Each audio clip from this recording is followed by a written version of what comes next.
Sabi mo ron.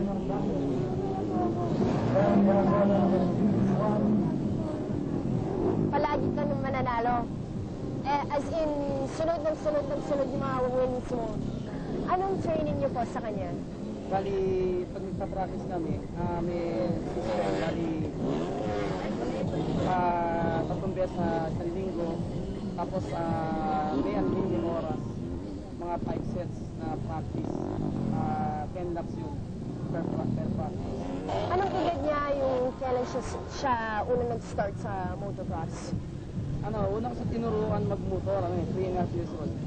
Sabay, pagdating niya ng 5 years old, sumali na siya. Hindi siya natatakot? Hindi, hilig niya. Actually, narinig ko sa mga ibang racers, kung natatakot ka, wala ka ng chance dyan. Hindi, kapag natakot ka, mas malapit ka sa...